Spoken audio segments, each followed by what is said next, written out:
విజయసాయిరెడ్డి ఏపీసీఐడీ విచారణకు హాజరవుతారా లేదా అన్న దానిపై ఉత్కంఠ నెలకొంది. కాకినాడ పోర్టు వాటాల బదిలీ కేసులో సాయిరెడ్డికి ఏపీసీఐడీ 2 రోజుల క్రితమే నోటీసులు ఇచ్చింది. ఇవాళ ఉదయం 11 గంటలకు విచారణకు రావాలని సిఐడీ నోటీసులు ఇచ్చింది. అయితే విజయసాయిరెడ్డి హాజరుపై సస్పెన్స్ నెలకొంది.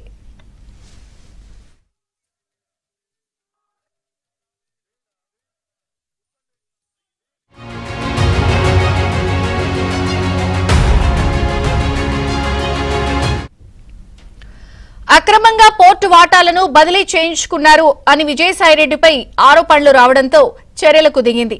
కేవీరావు ఫిర్యాదుతో సిఐడి కేసు నమోదు చేసింది. వైసీపీ నేత సుబ్బారెడ్డి కుమారుడు విక్రాంత్ రెడ్డితో పాటు విజయసాయిరెడ్డిపైన కేసు నమోదు చేశారు. ఇదే కేసులో ఇటీవల ఈడీ విచారణకు విజయసాయిరెడ్డి హాజరయ్యారు. ఈ కేసులో A1 గా విక్రాంత్ రెడ్డి, A2 గా విజయసాయిరెడ్డి, A3 గా శరత్ చంద్రారెడ్డి ఉన్నారు.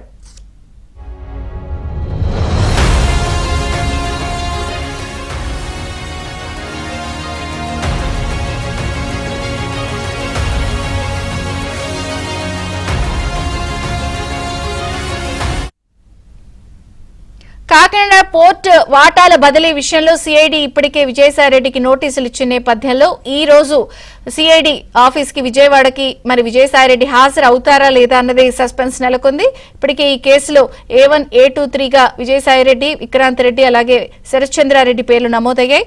మరిన్ని వివరాలు మా ప్రతినిధి ప్రసాద్ అందిస్తారు. ప్రసాద్, విజయ్ చంద్రిక వైసీపీ మాజీ నేత అలాగే మాజీ రాజ్యసభ సభ్యులు విజయసాయిరెడ్డి మరి కొద్దిసేపట్లో విజయవాడ సమీపంలోని కానూరులోని సిఐడి కార్యాలయానికి రానున్నట్టు సమాచారం ఉంది. ఎందుకంటే ఇప్పటికే కాకినాడ పోర్టుకు సంబంధించి అక్రమంగా బలవంతంగా బెదిరించి వాటాలు రాయించుకున్న సంబంధించిన కేసులో వెంకటేశ్వరరావు ఇచ్చిన ఫిర్యాదుపై వివిధ సెక్షన్ల కింద కేసులు నమోదు చేశారు. ఇందులో భాగంగా ఆయన సిఐడి అధికారులు నోటీసులు కూడా జారీ చేశారు. ఈరోజు 11 గంటల తర్వాత వచ్చి తాము అడిగిన తమ విచారణలో పాల్గొని తాము అడిగిన ప్రశ్నలకు సమాధానం ఇవ్వాలని కూడా నోటీసులో పొందుపరిచారు. అయితే విజయసాయిరెడ్డి తర్వాత వస్తారా లేదని అంశంపై సందేశం కొనసాగుతుంది. ప్రస్తుతం మనం విజయవాడ కానూరు సమీపంలో సిఐడి కార్యాలయం వద్ద ఉన్న రీజనల్ సిఐడి కార్యాలయం ఇది. ఈ నేపథ్యంలో ప్రధానంగా ఇప్పటికే అధికారులు సిఐడి అధికారులు కూడా కార్యాలయానికి చేరుకున్నారు. విజయసాయిరెడ్డి రాక కోసం ఎదురు చూస్తూ ఉన్న పరిస్థితి. అయితే ఈ కాకినాడ పోర్టుకు సంబంధించి అక్రమంగా ఈ వాటాలు రాయించుకున్న కేసులో అతనిపై వివిధ సెక్షన్ల కింద కేసులు నమోదయ్యాయి. 500 నిన్న ఇచ్చిన నోటీసులో కూడా ఈ సెక్షన్లు కూడా పొందుపరిచారు. 506, 384, అలాగే 420, 109, 467, 120B రెడ్ విత్ సెక్షన్ల కిందతో పాటు BNS సెక్షన్లు కూడా నమోదు చేశారు. వీటికి సంబంధించి ప్రధానంగా గత వైసీపీ ప్రభుత్వ హయాంలో విజయసాయిరెడ్డి పేరు ఉత్తరాంధ్రలో బాగా మారుమోగింది. అనేక ప్రభుత్వ ప్రైవేటు స్థలాలు కబ్జా చేశారని ఆయనపై పెద్ద ఎత్తున ఆరోపణలు వచ్చాయి. అయినప్పటికీ కూడా అధికారం వారిది కావడంతో ఇష్టానుసారంగా బలవంతంగా బెదిరించి ఈ స్థలాలు కూడా కబ్జా చేశారు.